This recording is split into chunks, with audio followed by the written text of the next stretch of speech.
Todd Shante. Superhero Junkies will give you superhero sexual satisfaction without protection. Yeah! Only here on Superhero Junkies. Okay, so basically we're a group that teaches you how to make stuff like this. We basically teach people so that they can cosplay with us and become a part of the 405th. It's really cool. Can I check one of these out? Yeah, go ahead. That one's really heavy. Just yeah. I belong with this one. Oh yeah, I always belong when you have the weapon in your hand. So what do you make this out of? It's pretty So heavy. that one's out of resin, resin and Bondo. I mean, that one was specially crafted for like a Halo series, like the live action. That's actually from Microsoft. Oh, okay. So it's really cool. A lot of these are like made by famous like cosplay makers, and a lot of them is that one. our resin kits. You can wear it if you want. This is awesome. You want to try it on? Well, my head looks bigger, I think. I have a big head, so. It actually fits a lot of people. Look at that. That is pretty cool. How long does it take to make one of these? Depending on what you're working on and how long you are able to have the patience for. Because this is how it starts off. Oh, okay. So it's paper, cardstock. It's all paper, yeah. And you piece it together like a little puzzle. So it depends on how much patience you have. I took a whole day on one, and mine was simple. So how long did this take? This is a lot of pieces right That here. wasn't me, but my friend had said she took a whole day and a half to make that one. Wow.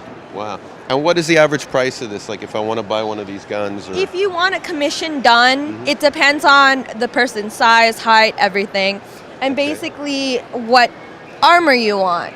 My armor, which was basic cat from Halo Reach, was like $250 without gun. Without gun. I got a handgun though.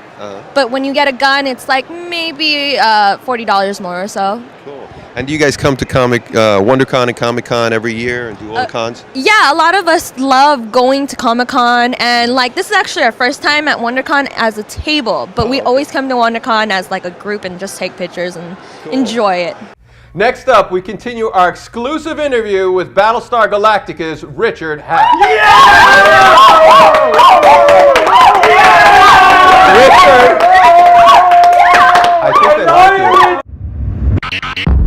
I grew up on Star Trek, young actor, come home every day, watch it at 6 o'clock. Yeah, the Axanar, that's based on Whom Gods Destroy, one of the episodes.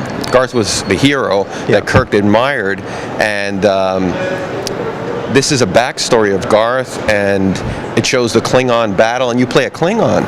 Yeah, I get to, actually, I've always related through history to the warrior mentality, which for me is an honor code. It takes great courage, great artistry. You know, they talk about the ancient warriors of Ireland and Scotland, and they were called poet warriors, right? Because it wasn't just about people going out and killing people. You know, the warrior spirit is a code of ethics. It's an honor code. It's a way of looking at life. It's a way of testing and challenging yourself to bring out the very best in you. And the 300 kind of demonstrated a little bit about what that warrior training was from the time they were children. The Last of the Samurai obviously talked about what that whole mystique, that world was, the training they went through, the kind of quality of human being. Kusumoto, was for me just kind of a role model for me. So for getting a chance to play General Karn was to bring a lot of those elements from many different stories and processes, but bringing some of those great warriors and generals and people that basically seem to have that extra, vision, scope of vision. Here with Rob Worley, writer and creator of Scratch 9. Rob, thanks for being on Superhero Junkies. Tell me about Scratch 9. Scratch 9 is about a superhero cat who can summon any of his 9 lives to help him out in his adventures. Awesome. And how did you come up with this idea? Well, I am a longtime cat owner. I had 2 cats named Itchy and Scratchy, and I just love my cats. So I wanted to do something to do with cats, and the idea of a cat having 9 lives is a very iconic thing. So I came up with this idea where he's almost like a Ben 10 of cats. He can draw one of them to his side, and each cat has a special superpower, a special ability.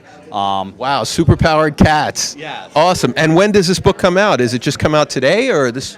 It had come out before. In 2010, there was a 4-issue series, which was well received and got nominated for an Eisner. Oh, awesome. And now it's coming back this year. Free Comic Book Day is the relaunch, and then starting in June, the new first issue comes out, and we've got a special cover by Kevin Eastman, who created the Teenage Mutant Ninja Turtles. Oh, that is cool. So you got to look for that in June. Yeah, and then it follows monthly after that, and we've got great cover artists on all of them. The insides are drawn by Joshua Buchanan, who's a Detroit-based artist. He's new, but he's amazing. And yeah, we're having a lot of fun with it. All right, thanks so much, Rob. You enjoying Comic Book Day today? It's great. I love Free Comic Book Day, and where else can you get free comics? Exactly. Now, first we're going to talk about Salem. What do you think about Salem, Walter? It was kind of scary, very dark. Witches were menacing. Townspeople were. It's definitely not a kid's show. There's a lot of blood in Salem. There's actually a lot of humping in Salem. I noticed there was doggy-style humping in Salem. Did you not see the doggy-style humping scene? I must have missed that. There was a doggy-style humping scene in Salem with some Salem prostitutes or whatever. Yeah, Salem prostitutes. All right, cool. Yeah, and there's like constant blood, torture. I didn't really get much of the story. Did you understand the story of what was going on there? I understood that one guy was coming back to town. Right. And it's kind of his vision. Like he left, and now that he came back to town, it seems like it's overrun with witches. Yeah, Shane West, who you know from the Nikita show. I don't know how he's doing 2 shows at the same time. I don't know if Nikita's still around or not. But Shane West, they gave him long hair and a beard, and he's one of the main people on the cast. He comes into the town, and there's all these witches, and the witches are having sex with people, and there's blood, and there's curses, and there's like crazy witch curses, and the guy who has a frog in his stomach that comes out, and the frog eats blood. Yeah, and I was looking for some kind of story to connect it together, so I'm going to give it a little bit more of a chance. I mean, I just watched 1 episode, so I don't know, if there's going to be a story, or is it just going to be visual effects? Is it just going to be dry humping going on every episode? I mean, stuff like that. So we'll see what happens with that. Bates Motel. What do you think about Bates Motel? Don't miss our special Ray Wise episode next week. He will be right here at Superhero Junkies headquarters for an exclusive interview. Everything Wise, RoboCop, Twin Peaks, Reaper, all wise.